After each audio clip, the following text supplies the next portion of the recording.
Post-colonial theory analyzes, explains, and provides insight into the relationships between the colonizer and the colonized. We see this dynamic as the colonizer pushes culture, beliefs, and values on the colonized entity. Through characters in the stories, we can better understand the differences in culture, gender roles, imperialism, and many other themes that contribute to the divisions and virtues of the colonizer and the colonized. The Epic of Gilgamesh. Gilgamesh is a king that abuses power and does not treat the people of Uruk kindly. He imposed his will on the people and took all of their sons and slept with the virgins before the husbands consummated the marriage. The people prayed to the gods for an equal to Gilgamesh, and the gods created Enkidu. Enkidu is a strong man without language that roams with the beasts of the wilderness until he is seduced by the harlot and he comes to Uruk. Gilgamesh and Enkidu battle, with Gilgamesh becoming the victor. Afterwards, Gilgamesh and Enkidu become great friends. It is this friendship that begins the change for the better of Gilgamesh. After the defeat of Humbaba, the gods were unhappy with Gilgamesh and Enkidu fell ill and passed away. The death of Enkidu troubled Gilgamesh greatly, and he was in despair due to his death. He set out in the search of immortality, yet ultimately had to face the reality of his own mortality. In the end, the death of Enkidu and the search for immortality made Gilgamesh a better king once he returned to Uruk. Gilgamesh is not the best post-colonial literature because there is not a true colonizer or someone being colonized.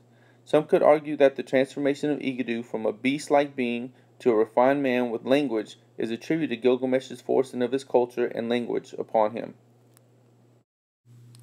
William Shakespeare's The Tempest. In The Tempest, Prospero was a magician that was ousted from his position as Duke of Milan by his brother Antonio and the King of Naples, Alonso. Prospero was banished along with his daughter Miranda to the island in which the tempest is set. Prospero conjures up a storm, causing a shipwreck that brings Alonso, his son Ferdinand, Antonio, and some other characters to the island. The island was originally ruled by Caliban, the son of Sycorax, before Prospero arrived. Caliban is a monstrous-looking creature, and Prospero has enslaved him as well as the spirit of Ariel. Although Prospero has taught Caliban his native tongue, Caliban does not like his position with Prospero and plots to overthrow him with Trinculo and Stefano. While Caliban plots, Prospero takes Ferdinand as a servant under the premise that Ferdinand is acting as a spy. His true intent is to create a romantic relationship between Miranda and Ferdinand. He does this to hopefully regain his position back in Naples. In the end, all parties are set before Prospero. Miranda and Ferdinand marry, and Prospero pardons Caliban. He forgives his brother and the king, and sets Ariel free of his servitude prior to returning to Naples with Miranda and the rest of the party. The language, culture, and identity between Prospero and Caliban is indicative of post-colonial writing. Prospero enslaved Caliban, but prior to his enslavement, taught him his native language and tried to teach him how to be civil. Joseph Conrad's Heart of Darkness. Heart of Darkness takes place in the Congo of Africa. Marlowe is the main character, and between him and an unnamed narrator, they depict the tale of the ivory trade and Mr. Kurtz. Through his adventures, Marlowe often refers to the locals as savages and inhuman. In pursuit of Kurtz, who is the leading distributor of ivory in the region, Marlowe takes his boat upriver with a crew of local cannibals, some pilgrims, and a manager. In search of Kurtz's station, Marlowe and his crew are attacked by locals firing arrows. His helmsman is killed, which is a local, and Marlowe reflects on the loss of someone he felt close to and not so much as a savage. He throws the helmsman overboard and they continue on their journey. Marlowe finds Kurtz and realizes that Kurtz has done much harm in the process of acquiring the ivory. Upon Kurtz's death, he yells out, "The horror! The horror!" This could be referenced to the horrors and atrocities that Kurtz himself have attributed to. The conflict within Marlowe and the narrator referencing the treatment of the indigenous people is a good representation of post-colonial literature. The description of locals as inhuman and savages and depictions of their appearance outline how the colonizer has devalued the colonized. A Hanging by George Orwell takes place in Burma and follows the long walk of a Hindu man on his way to be executed by hanging. The hanging takes place after Britain conquered Burma. The Hindu man is escorted by Indians and the narrator.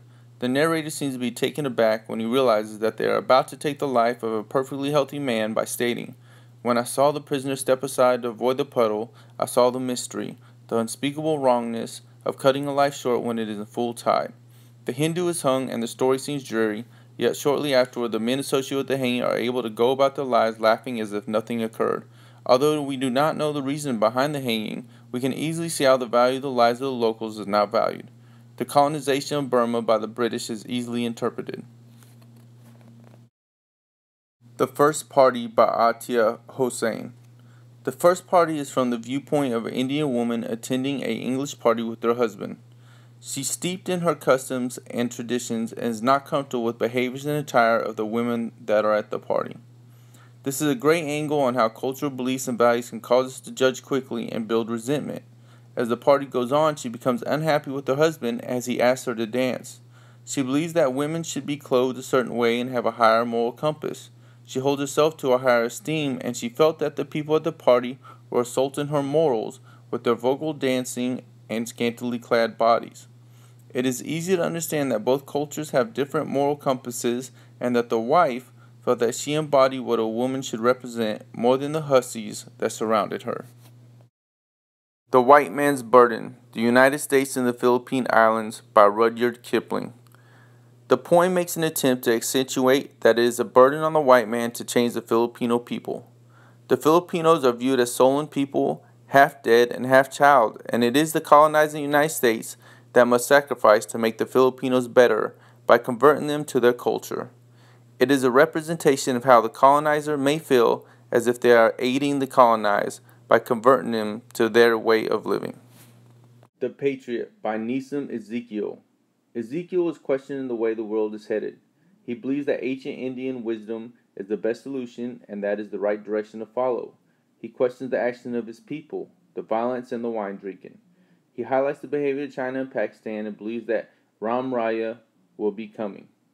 His views on religion and ideals on behaviors allow him to judge the action of other countries and those that live in his own. Cultural themes and identifying with a certain religion are abundant in this judgment of his country. Heart of Darkness is the best example of post-colonial theory. This is due to the imperialism, cultural differences, imagery, and identity of the local Africans and the Europeans. Marlowe's conflict within himself about how to view the locals as inhuman and savages versus viewing them as similar to himself is something that stands out in the novella. For the indigenous people to be aiding Marlowe and his crew while other indigenous people are attacked is an example of how the colonized group can be conflicted with their own community. Heart of Darkness does the best job of portraying the emotions and conflicts of occupying the native land of another culture and people. The Epic of Gilgamesh was the least useful example of post-colonial theory because there is not a colonized people or a true colonizer. Although I can see how Enkidu's transformation can be viewed as imperialistic, I do not feel that it provides a clear and accurate angle of how the colonizer and the colonized are portrayed or the emotions and conflicts each group feels when occupying a region. The other regions depict a clearer portrait of post-colonial theory.